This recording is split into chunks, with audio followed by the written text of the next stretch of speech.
Hola amigos, bienvenidos a Rimble 35. ¿Qué tal estáis? Hoy vamos a dedicar este vídeo a compilar una serie de preguntas que habitualmente nos hacéis. Preguntas muy relacionadas con los ovnis y que muchas veces forman parte de mitos. Vamos a intentar desmontar ciertos mitos, ciertos tópicos en torno a los ovnis. Hoy vamos a intentar, sobre todo, responder con alternativas, ¿de acuerdo?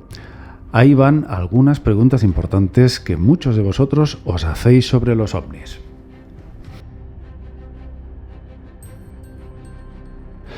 Bueno, hay varias respuestas para esta pregunta, viniendo de diferentes ufólogos, pero al final os daré la mía. Linda Moulton Howe es una de las ufólogas más autorizadas del mundo. Ella cree que los potentes radares que se desplegaron por las bases militares estadounidenses a finales de los años 40 pudieron interferir en el normal funcionamiento de estas naves alienígenas. Es decir, ella decía en una de sus charlas, Linda Moulton Howe, parece increíble cómo a veces las cosas más insignificantes, como la tecnología terrestre, pueda llegar a afectar a la más sofisticada tecnología de estos seres más avanzados. Esto es un poco como el argumento final de Ultimátum a la Tierra, ¿os acordáis? Los aliens invaden la Tierra y los humanos no pueden hacerles frente, pero todo se resuelve de repente, en un instante, cuando las bacterias de la Tierra terminan por contagiar enfermedades en el organismo de los aliens y estos mueren. Esto sería algo parecido. Quizás, aparte de los radares, ¿pudo influir la energía atómica? Casualmente, 2 años antes del estrellamiento del ovni de Roswell, en 1945 ya se detonó la primera bomba nuclear en Alamogordo. Sí, bomba atómica, 1945, ovni de Roswell, 1947. Como veis en el mapa, Alamogordo, no muy lejos de Roswell. ¡Qué casualidad! O quizás nada es casual aquí, porque aquí en este mapa, en esta región de tantas bases militares, parece que aquí pasa de todo. Otra segunda alternativa sostiene que los ovnis no se estrellan. Se los hace estrellar adrede. ¿Por qué harían algo así? Bueno, para responder a eso haría falta reconsiderar que los grises, los pequeños tripulantes habituales de estos discos, sean o constituyan moneda de cambio para ciertas entidades que están situadas en un escalafón superior de poder.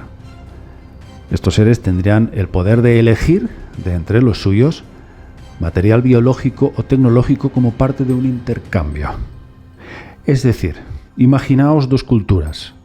Como antaño, los pieles rojas y los vaqueros. El indio le ofrecerá pieles de animales, el vaquero un par de rifles y una silla de montar. Así que quizás es como un trueque y el asunto va por ahí. Intercambios.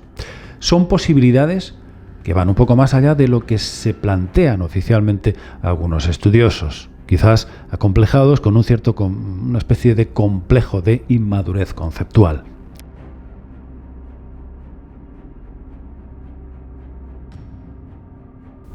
Muchos diríais que no es una cuestión estadística, sino que se trata de un tema de divulgación. Estados Unidos siempre ha sido una nación periodísticamente, como medios de comunicación, subdesarrollado. Líderes en prensa escrita, radio, televisión. Sin ir más lejos, cuando se estrelló el ovni de Roswell, se les coló la noticia hasta en el periódico, el Daily Roswell, y se publicó un artículo que luego el ejército desmintió, aduciendo que se trataba de la caída de un globo sonda. Uno puede pensar que a los americanos no se les da nada bien cerrar el pico y les encanta el espectáculo de la información. Sí, es cierto, esto es un hecho que sí. Pero hablamos de estrellamientos de naves en bases militares, lugares donde precisamente se sabe cerrar el pico, seas americano o no. Por tanto, yo me inclino que no es una cuestión de mayores medios de comunicación del mundo y tal. No, creo que se trata, como hemos dicho antes, de una zona geográfica concreta que parece interesar a los visitantes. Hablamos de Nevada, hablamos de Nuevo México, donde se sitúan las mayores bases militares, grandes hangares. ¿Qué hay ahí que tanto les interesa a estas entidades? Quizás no sea lo que desarrollen o guarden ahí en estas bases, sino el lugar en sí, las tierras o debajo de las mismas. Quizás ya estuviesen desde siempre habitando algunas razas ancestrales y por ende estas sean sus bases, no las terrestres. Las terrestres han edificado encima. Es decir, no puedes llegar a esta conclusión o a esta posibilidad si piensas en términos de, vienen de otros planetas. No. Plantéatelo al revés. No vienen, ya están y han estado siempre. Y estas son sus tierras.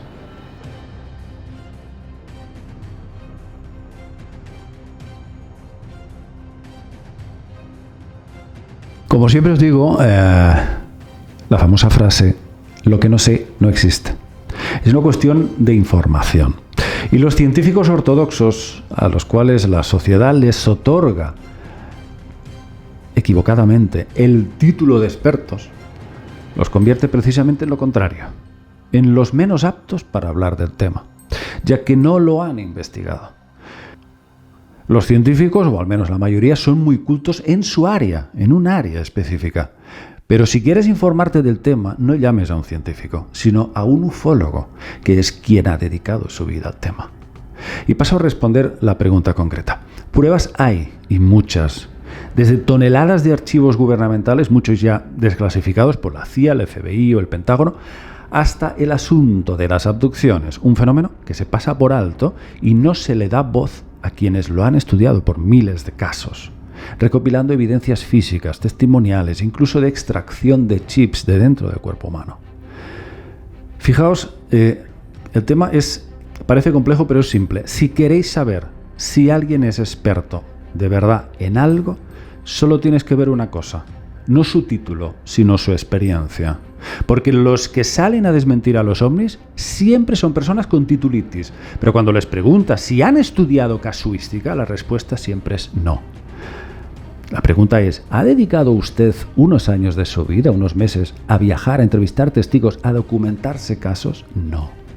Por esa razón, siempre que salen a decir algunos que dicen sí hay pruebas, sí hay evidencias, estas son personas que han dedicado su vida a investigarlo de verdad.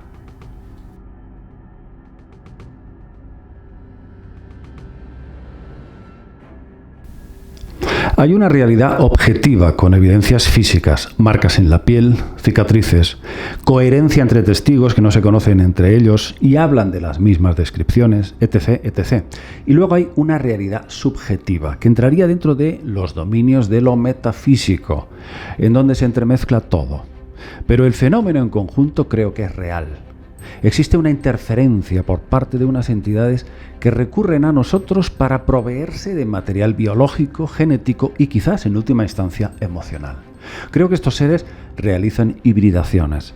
Es la conclusión a la que llegan todos los que se meten en profundidad en el asunto. Que todos los abducidos hablen de lo mismo una y otra vez es muy, muy interesante.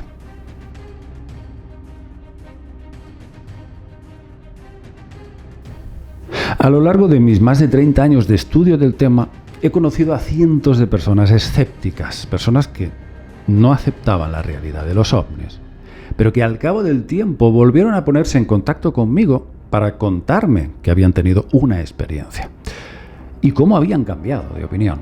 Cuando uno vive la experiencia, se acaba el debate. La mente normalmente sufre una expansión, la conciencia hace un clic.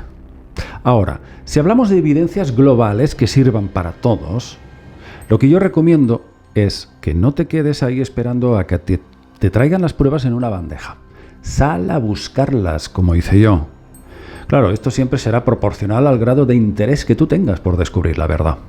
Lo que yo recomiendo es, empieza por buscar a personas que hayan vivido estos fenómenos. Entrevístalos, profundiza, toma notas, documéntate. Y una cosa te irá llevando a la otra. No vas a encontrar todas las piezas de este rompecabezas sentado en un sofá o leyendo un artículo escrito por un payaso que se hace llamar experto. Hay que estar ahí.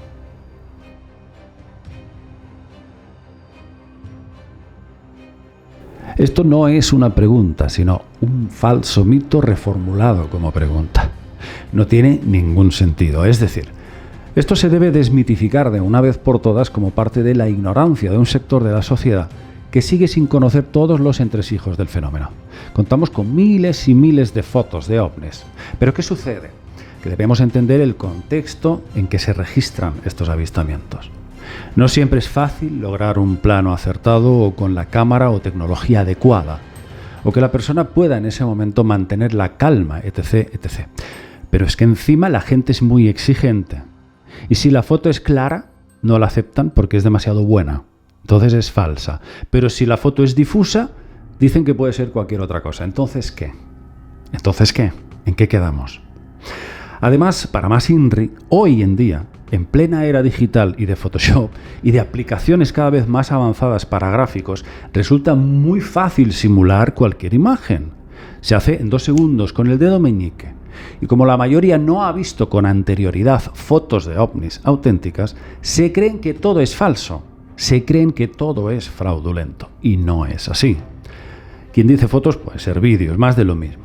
El caso es que aquí podéis ver la considerada primera fotografía de un ovni de la historia. Data del año 1870 y fue tomada desde la cumbre del monte Washington, en New Hampshire. Claro, desde esta foto, 1870, a todo lo que hemos llegado a compilar hoy de material fílmico, fotográfico, etc., ¿podéis de verdad pensar que todo es un fraude? Ahí dejo este tema, ahí dejo estas preguntas para hoy, amigos. Espero que os haya gustado, os haya saciado un poquito la curiosidad. Y por supuesto que si queréis más y más preguntas o también desmitificar algunos tópicos sobre el tema, seguid enviándome y yo seguiré, por supuesto, respondiendo en la medida que yo pueda. Amigos, espero que os haya gustado. Un abrazo para todos. Chao.